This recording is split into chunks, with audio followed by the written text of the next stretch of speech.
Right, today I'm going to show you how to make this necklace. This one measures 34 centimetres long. Okay, so to make the necklace, I've chosen a slightly different colour scheme on this one. I've gone with purples rather than pinks. You need 1 70 centimetre piece of nylon and 1 40 centimetre piece of nylon. Lots of seed beads. These are silver lined. And I've gone for a selection of pinks and purples. So the first thing you need to do is to take a piece of your nylon and feed one of your seed beads onto the end. This is going to be your anchor. You then need to take one of your crimp beads,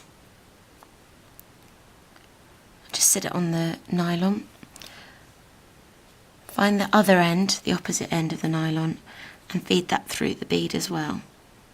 So you've got this seed bead set on a little loop so that nothing moves anywhere. And take your tools and bring the crimp bead down as close as you can to that first seed bead and squash it. If you then start feeding on beads in a pattern that you prefer, when you get to the point where it's the length that you want it to hang, if you just take one of your crimp beads and feed that on. We're also going to put the clasp on at this point, so if you take your jump ring, open it up and just feed on your lobster clasp. Then close it up again. Make sure it's flush. And then feed that on as well. You then take the other end and do the same as you did before. So we're feeding the end of the wire through the crimp bead and then just pulling it tight so the beads don't come off. Then squeeze your crimp bead so that none of it's going to move. You've then got half of the necklace. Okay. Next you feed your wire back through all the beads you've just put on. When you've got all the way down until your central bead, so mine's this purple one, you then have an extra piece of wire hanging off. Then start feeding more beads on. Pop on one more seed bead and then a crimp bead,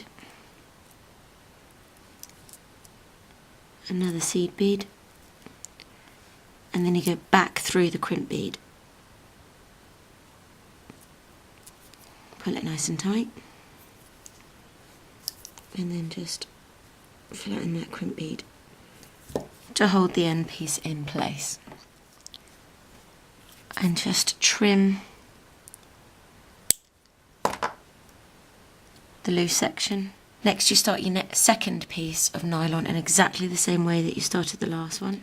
When you reach the desired length for your third tail, just feed it through your central bead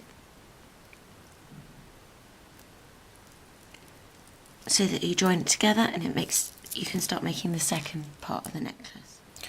Once you get down to the other end and you've made sure that the length matches, do the same as you did before. Pop on a crimp bead, this time just a jump ring, feed back through the crimp bead,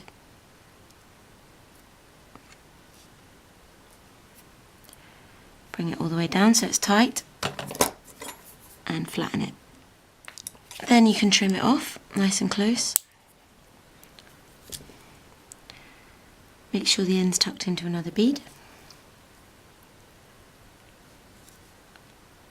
Then we have one silver lined beaded necklace, this time in purple.